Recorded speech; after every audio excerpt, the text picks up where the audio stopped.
Hi, and thanks for tuning in this afternoon. And I'm glad you could be with me. I have a special guest. You guys all know who she is. She's alongside. I'm about to pull her in a minute. And what we're going to do is we're going to talk about quick tips. She's got some that she would like to share with you, and then I'll jump in later and I'll give a few of my own. So let me go ahead and pull Janet in, bring her into the mix. Hey, Janet. Hey, Steve. Hi, everybody. So, from what I understand, you've got some quick tips you'd like to share with us. I do. And I noticed something, Steve, that sometimes the quickest, easiest things are the most really, really well respected and useful things in my life, anyway. So I'd like to share a few that have absolutely worked for me. Some of the tips may end up saving you money, or some might save you time, or some might save you, as I call it, sanity. So I'm going to put on my teacher glasses, as I call them, my trusty glasses. Hope everybody's doing well. Kick back, have a little bit of tea or coffee, enjoy your Saturday afternoon. So, quick tip number one, if you are a slow starter in the morning, set up your coffee maker or tea station overnight. What do I mean by coffee or tea station? Just a little area on your counter, nothing fancy, nothing schmancy. If you drink instant coffee, have that set up and ready to go. Just flip your switch and make the hot water. If you brew your coffee, set up the timer if you have the type that has an automatic timer, but have everything pretty much that you need other than the fresh milk if you're using something from the refrigerator. Obviously, you just take it from the refrigerator and then do it, because when you're mumbling and stumbling out of bed, nothing is nicer than to have all of those wonderful things ready. I do it every day. Every night, I put my mug together with my spoon and have everything ready for my little coffee station so it's ready to go. It saves you time and it just greets your day nicely. So, just saying, just saying. Okay. Next, speaking of tips, tip yourself first. Avoid situations that involves tipping if at all possible. I'll give you a little example. Pizza deliveries are expensive enough. Learn how to make your own or purchase a frozen pizza, or sometimes in the bakery section, the fresh bakery section in your grocery store, you might find a pizza there that they made. Bring one home for $5, and then all you have to do is pop it in the oven.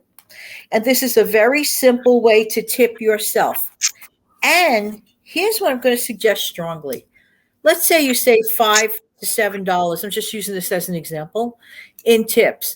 If that is what you actually saved, take that physical money and put it in an actual piggy bank or an envelope and mark it down as self tip.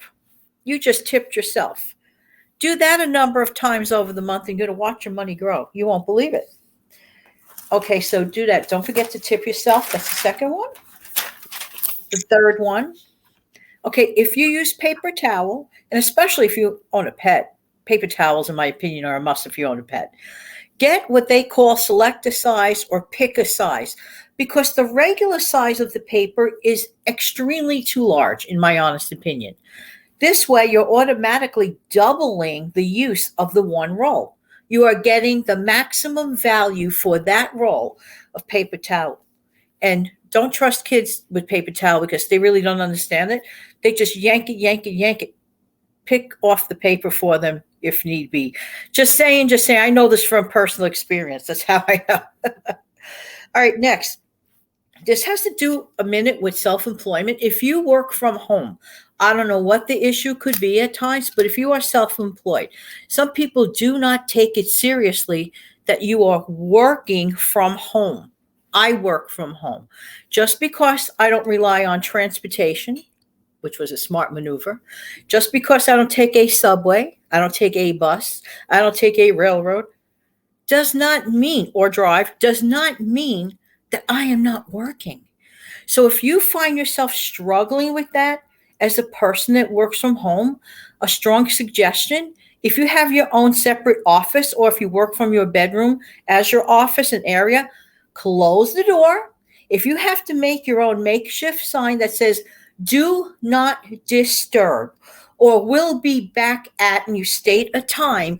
That way, people in the family or friends really know that you take your business seriously, and then you'll talk to them when you have that free time because you want to stay focused. Time is money. When you're in business for yourself or self employed, you don't want to waste time because time is money. Just saying, just saying. All right. Next, speaking of time, this to me is so worth it. Make large quantities of easy food. What do I mean by that? Pasta, for example. Pasta generates a ton of food for very little effort, for very little cost. Now, I narrowed it down. I believe in making homemade baked ziti. I know lasagna is great. I reserve that for the special holidays, but lasagna is a lot of work. So I call this easy lasagna because it's basically the same components.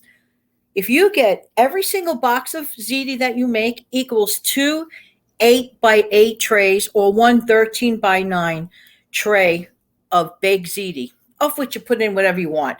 Ricotta cheese or cottage cheese some people use, or vegetables or meat and sauce, whatever it is that you layer it with, that's your thing, whatever. But guaranteed there are 2 8x8s. Each 8x8 equals 4 huge servings or 5 to 6 smaller servings. So figure that in your math.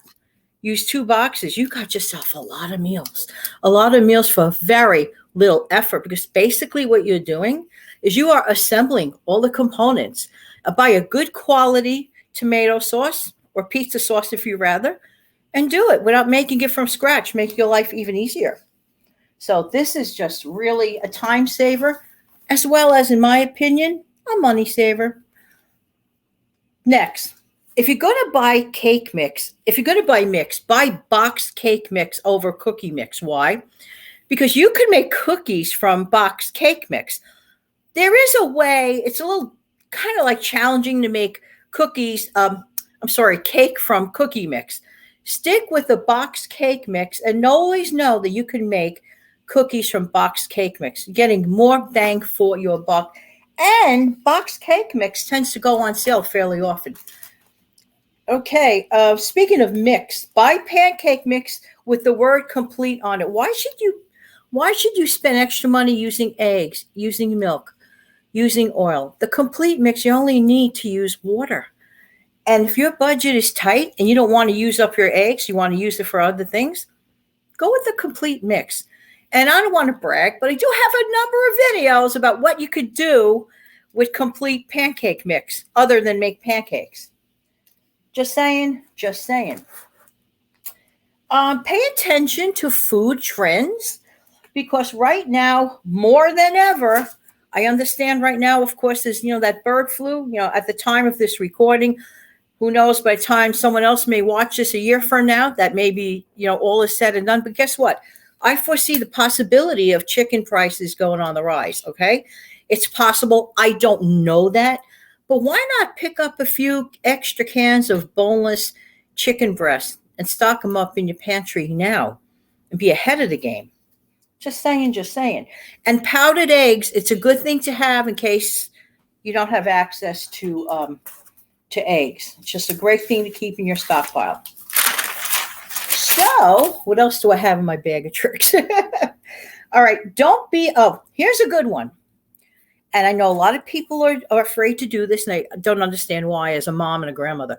Don't be afraid to ask your kids or to delegate your children, depending on their age appropriate, to help around the house. You will be shocked and amazed to know. And I know this not only from being a mom and a grandma, but from being a former elementary school teacher. Children actually love to help, want to help. This is a resource that a lot of people, for some reason, overlook. So the bed, if you ask them to make their bed every morning, it's not going to look like as perfectly as maybe the way you make a bed, but you're giving them a good habit and they are helping around. So just do it. Take advantage of that. Kids want to help. They want to help you. So it's encouraging to them. How are they ever going to learn if you do everything for them? Think about that for a minute.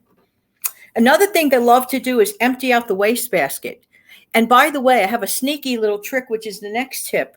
If you have those, those popcorn tins that you get at Christmas, I love them. You could store things in them. They're great. Take the lid off and turn them into a little waste basket.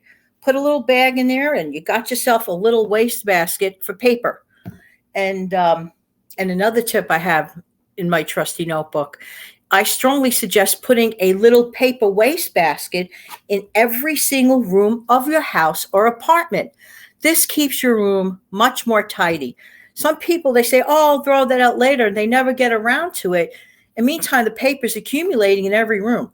Not so, not so much when you have that little waste basket in your room readily available.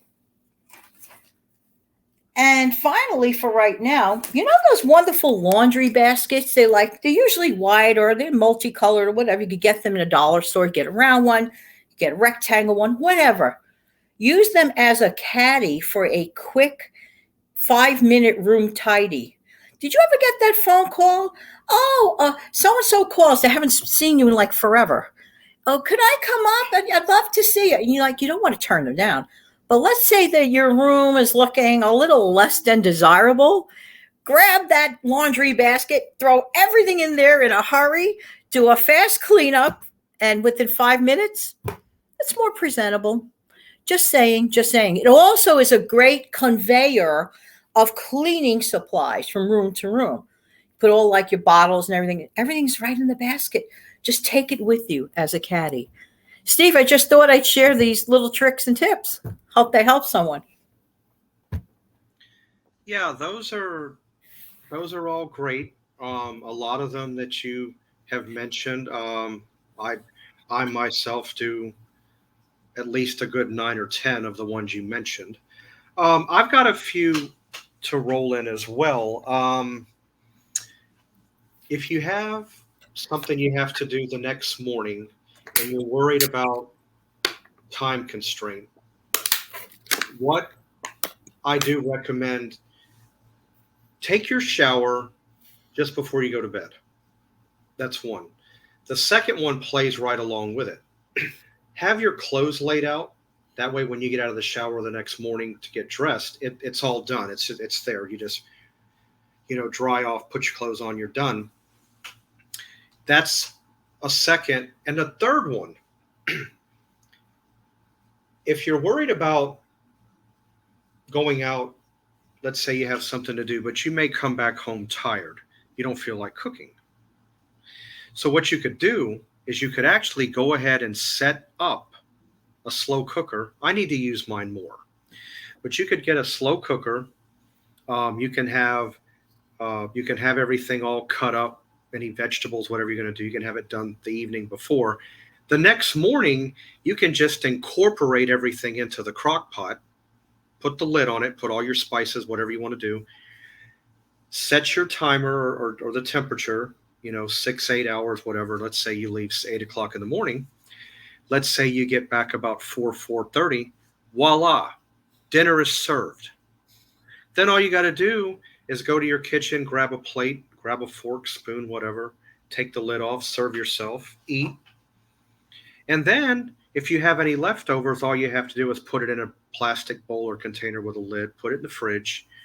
Then all you're doing is you're just washing the crock pot insert, that porcelain insert, the plate that you ate off of, your utensils, and you're done. It doesn't get any simpler than that. It's a one-pot meal, and you don't have to go and struggle and slave over a hot stove for 30, 45 minutes after you get home. It's already made up. So that's my contribution of tips. I've only got 3 versus the one you had, but that's okay. But anyway, I want to thank all of you for tuning in with us this afternoon. Be on the lookout for my Recipe Tuesday on Tuesday morning. I think you'll like what I have to put up. I'm not certain as to what it is yet. I don't know if it's going to be a dessert or an entree or anything like that, but be on the lookout for it. Thank you, everybody, for watching us, and we'll see you next time. Have a good day. Bye.